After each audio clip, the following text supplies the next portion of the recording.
Hello everyone, I am Sasiranjan Singh from SERT Manipur. Keeping in mind of the lockdown of COVID-19, the government of Manipur and the Department of SERT has taken up this program of YouTube online learning so that we can fill up the gap which is created by the pandemic situation lockdown. Before starting my topic, I request you to kindly push the subscribe button and push the bell icon so that you can hear more from us SERT about teaching, learning and its associated activities. My topic today is evaluation in teaching learning process. Before knowing evaluation in teaching learning process, I would like to put you three questions. That is, what is evaluation and how it is to be conducted and why? The three questions that I want to put to you. The questions are: what,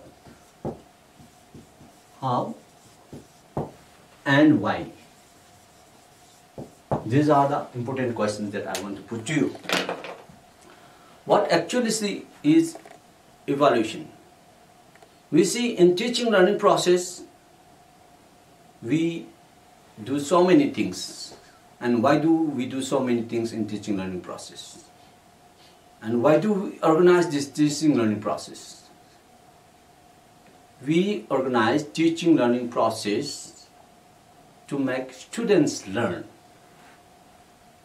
The main objective of teaching learning activity is to make students learn. This is it. And after teaching learning process, how do we know that students have actually learned what we have taught to them? This is again another question.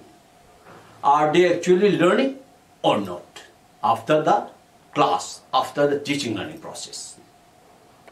To check whether they have learned or not, or maybe to what extent they have learned, how much they have learned from the class, and what is the quality of learning they have acquired from the teaching learning process. To test these things, like how much they have learned, are they actually learning or not, to test these things, we need to employ evaluation process. We have to conduct evaluation process after the teaching learning process. So, lately, evaluation has become an integral part of the teaching learning process that we have to know. We cannot take aside evaluation from teaching learning process. Teaching learning process can be fully achieved only when evaluation is there. A good evaluation is there. So this is why evaluation has become so much important in the teaching learning process. So what actually is evaluation? Evaluation has been defined by so many educationists, but I will give my view also. Evaluation is the process of measuring what? The quality and quantity of the learning process. After the learning process, this is it. How much the students have learned, how much and what is the type of learning, or actually is there any learning happening during the process. It can be known, it can be identified only after conducting the evaluation tests. This is it. And the next is, evaluation has its very specific nature. Evaluation is generally said to be continuous in nature, and also it has to be comprehensive. That is why we term evaluation as continuous and comprehensive evaluation. Now the question arises is, what is continuous evaluation? Continuous evaluation, we say evaluation is continuous because it has a cyclic nature. Cyclic nature, that means teach, then test, then reteach and retest. See, here first we teach the students a lesson, then we test it. The next step is testing what they have learned after teaching. Again, if the test is successful, that means the children have learned what we have taught to them, then they can go to the next topic or next chapter. That part is also teaching, or it can go back to teach also. This way. Teach, test, teach, test. Similarly, for those who have failed to achieve what has been taught, then they have to be retaught again. Here, the reteaching exercise comes. First teach, test. If it is failed, then they will be retaught again, reteach again. After reteaching, they have to be again retested to check whether they have achieved or they have learned. After retesting, if they have learned, the next chapter will come here. Teach the next chapter. This way, teach, test, retest, it will go on unless and until the students have learned the learning objectives of the topic. Learning and achieve the learning outcomes after the topic. So, it goes on, thus in cyclic order. It is like teach, test, reteach, retest, and it goes. So, the continuous nature of evaluation is represented by this diagram of cyclic order.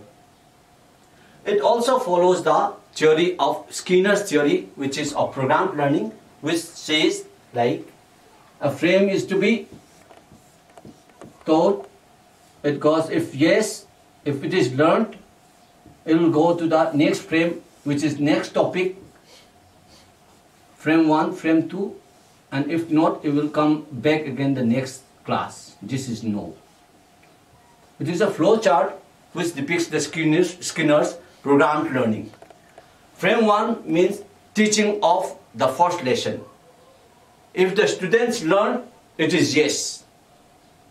They have learned the first lesson, they will be taught the next lesson. Lesson number 2. If no, it will come back to the first lesson again and it will be retaught again. This is the Skinner's theory. This is the same as continuous nature of evaluation. This is one thing, and the next is comprehensive evaluation. Why do we say evaluation is comprehensive? Comprehensive means full, a whole, complete. The teaching learning process should be complete. That is why the evaluation process has to be complete also. Do you see that we have taught them so many things, curricular things, different subjects, different attitudes, different behaviors, different characters, different types of social development, moral development, physiological, neurological, whatever development we have taught them, emotional development, etc. But we have tested only the curricular activities, like what we have taught them in English, what we have taught them in mathematics, in science, etc. But we never test them. We never measure what is the amount of development, moral development, sociological development, social development, emotional development. Did we ever try to measure all these things? This is the part. This is why we say that evaluation should be comprehensive also. We should not test only the scholastic parts. We should also test the non-scholastic parts, which represents the development of social, emotional, moral, etc. The intellectual development we are testing till now, which is the scholastic parts. So, scholastic parts, it is very easy to measure. It is very easy to test. We can prepare test questions, short answer type questions, objective MCQ questions, essay type questions. Through that we can assess, we can test students' learning in curricular areas. We can use quizzes, we can use oral tests, we can use written tests, so many things we can use. But how do we assess and evaluate the non-scholastic areas? This is the thing. If we have to assess all those things, how do we do that?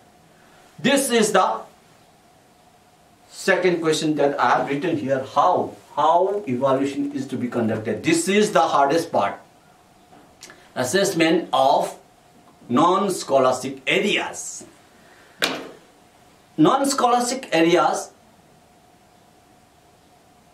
are to be evaluated, assessed by using emotional domains of the teacher. The teacher has to be tactful enough, resourceful enough, sincere enough, and honest enough so that the teacher can test the student's learning. Students' learning in what aspect? In the aspects of moral development, emotional development, social development, character development, etc. These attributes of development are displayed in the classroom and outside the classroom, inside the school campus, in the forms of what? This we have to see. We have to identify. These types of developments which cannot be measured through written tests and oral tests, they are depicted by the students during interaction among each other. Their attitude towards teachers, attitude towards peer group, during conducting any sort of school activities, classroom activities, extra group interaction, group discussion, etc. During that time, they all come up. These all types of attitudes come up from the students. Like who is taking the leadership role, who is very good in drawing, who is very good in oratory skill, presentation skill, who is very keen in poetry, like this. This thing, and who is very cooperative, who is very collaborative, who is very suggestive, who has social ability, who is very punctual, who is very disciplined who is very obedient to teachers. These all things come up inside the classroom, and all these have to be what? Observed by whom? By the teacher. So, teacher has to have the ability to observe all these things and note it down in the teacher's diary or whatever. The teacher should track all those activities of the students and note it down so that it can be reflected in their progress report as non-scholastic areas evaluation, like attendance, helpfulness, cooperativeness, participation in school activities, participation in classroom activities, participation in group activities, etc. These type of developments, social developments and emotional developments, they have to be graded, not given raw marks, not digital marks, not numeric marks. They have to be graded accordingly. Like in a pool, like if a child shows 10 such good habits in a month, he has to be graded A. If a child shows these attitudes 5 to 10 times, between 5 to 10, and this will be given B, etc. Whatever the norm is, the criterion can be specified by the teacher itself. What is A, what is B, and what should be C, etc. So this is the way we measure, we evaluate the attitude, the non-scholastic parts. This is the most, for doing this, teacher has to be sincere enough, honest enough, because the degree of subjectivity is very high. Because the teacher has to decide who is good, who is bad, and who deserves to get A or who deserves to get B. So the teacher has to be very much very much honest and sincere while doing this. This is one more thing. So this is how evaluation has to be conducted in a school, in a learning situation, and why evaluation should be conducted. This is one more thing, but before going through that, after comprehensive evaluation, I would like to discuss a little bit more about the types of evaluation which are very much popular in school education. The first one is formative evaluation. This is the type of evaluation which is conducted during the teaching learning process itself. So this is the most important type of evaluation. Without this formative evaluation, a teaching learning process can never happen effectively. First, we put them in learning situation, we give them some activity, we give them to do something and construct knowledge out of it. Teacher has to be there in the classroom and observe them, facilitate them when they have any sort of difficulty, guide them. And during that process, teacher has to what? Teacher has to note down their first, before also I have told you what they are doing, which one is doing what. That thing is evaluation, assessing the students. So after that, if I can ask, the teacher can ask questions, direct questions, oral questions also. What is that? What is that? Can you explain that? Can you give example of that? And the students answer, like this is that, this is that.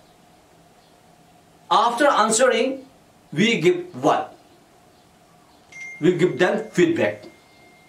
That is right. That is not exactly what I want. Or it can be another example, like some suggestive things which is very useful to them. We should be giving feedback to them also for their future improvement. In this process of learning, the learning of the child grows. The child may be knowing name of 5 fruits.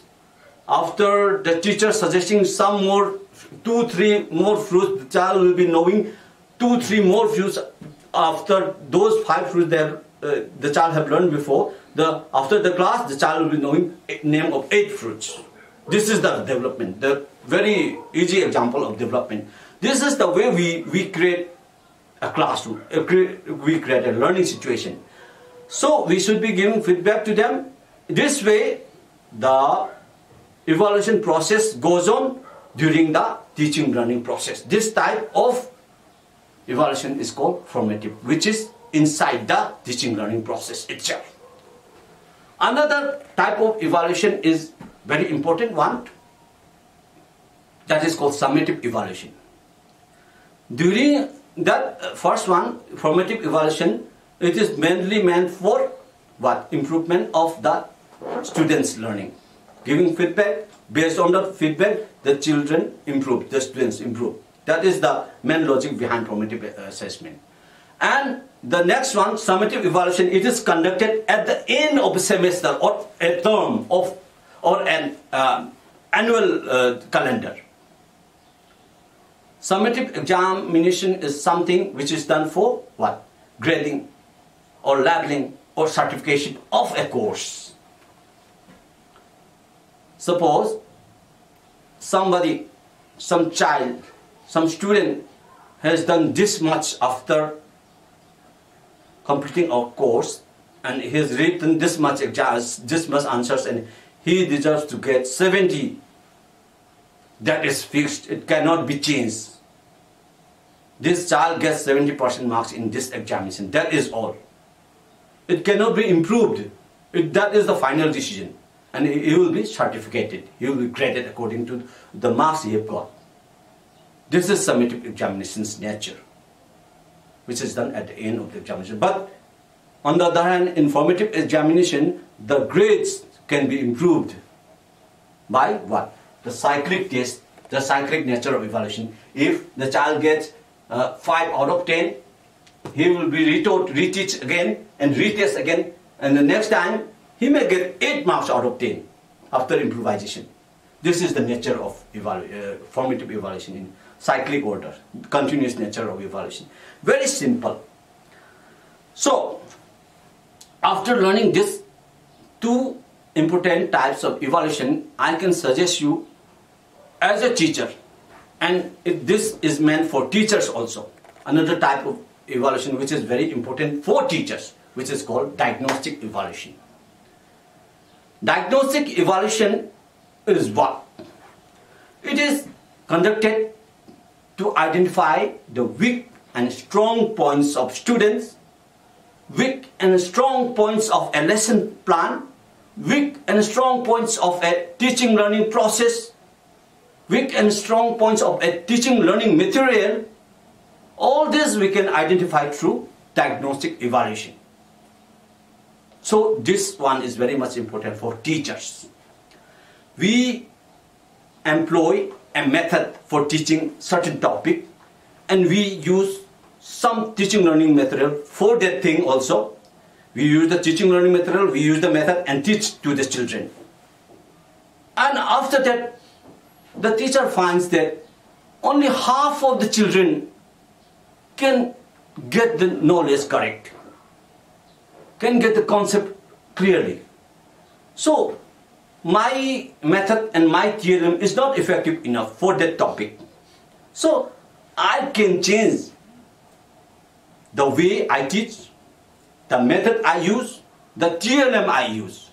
This way, the teacher can test another item, another set of method and theorem, and improvise himself or herself while teaching the students, so that the effectiveness of teaching learning process is more, and it is more effective towards achieving the learning outcome of the topic. This is very much important. So, diagnostic evaluation, it is conducted for identifying the weak and strong points of teaching, teacher, method, theorem, etc. So, teachers should remember this. Diagnostic evaluation is very important for them. This is one thing. And another very important part that I want to discuss during this topic is problems during implementation. We have been trying to implement CCE. The whole nation has been trying to implement CCE effectively and get good results out of it. But we have failed so many times, and it is failed till now. Do you know why? This is the point. The central board, they have tried by implementing CCE for some years and they have stopped it now. Do you know why? This is because they do not have the clear concept of CCE. They put it like there should be 2 formative assessments before the first summative assessment, which comes before the break, and two formative assessments after the break, and last summative assessment. It is not the concept of CCE. CCE means development of the child, the holistic nature. The holistic nature. Holistic development of a child. Not testing frequently, not taking many tests during the teaching learning activity. They can test this thing, the development of the children, in many ways. In many ways, so many ways, the ways that the teacher is efficient with. It is not necessary that a teacher should take 4 formative assessments during a session or something like that. They can take oral tests also, they can take written tests, debating competition, quiz competition, anything they can do. They can take them to the field, they can field trip, they can give them exposure to different social situations for learning social sciences, take them to the post office, whatever, wherever. This is the thing. This is the nature of evaluation. So, clarity is lacking in understanding evaluation. This is the first point. And the next point is misconception. Misconception of CCE. In RTE Act, it is said that no child should be detained in the same class for 2 consecutive years or more than one academic session. Do you know why? Why it is said like that? See, if we employ CCE during the teaching learning process, first we teach them, we test them. If the child learned, then it is okay, he goes to the next topic. But if he does not learn, he will be retaught again. Reteaching should be there. And retested and sees whether he has learned. Again, if it is not, then it will be again reteached. Reteaching, retesting, reteaching, retesting. It will go in the cyclic nature. Unless and until the child learns. Unless and until the child learns the same topic, it will go repeatedly in the cyclic order and make him learn. Only after that, he will be taught the next lesson. This is the point. So, is there any question of detaining a child in the same class? The child will be taught unless and until he learns or she learns, and topic by topic until the session ends. After learning all the topics, he will be promoted to the next class. So is there any question for somebody, some child who doesn't learn anything out of his whole syllabus, whole session of a certain class, will be promoted to the next class? Is there any question of that? This is the misconception that teachers usually have. They complain to us like, this child knows nothing and he got promoted from the last class to this class. Is it possible? This is the greatest misconception that the teachers have. And the next part that I want to discuss is, next point of problem during implementation is lack of training of teachers. Our department, SCRT, has given so many trainings of CCE, but I don't think it is implemented to the schools. I don't know the reason, but maybe also they do not have the clear idea about the CCE, and maybe they need again to participate in those CCE trainings. And we have not, we honestly say that we do not cover all the teachers of the state also. We have given training to some very few teachers till now. So we will be giving training of CC to all the teachers, covering all the teachers. So I think after that the implementation will be also successful in future. So these three problems: lack of clarity of the concept, misconceptions that we have. NCF has also mentioned that in the guiding principles that examination should be flexible. What does it mean? Examination should be flexible means there should not be a rigid examination at the end of the session in the form of annual examination. It should be done part by part, unless it make it easy for the students to learn. If it is fed in small chunks, then they will be able to digest what they have been given to digest. So they will be given small amount of learning, then they will be tested again small amount. If it goes on like this, then it will be easier for them to learn and achieve the learning objectives, learning outcomes.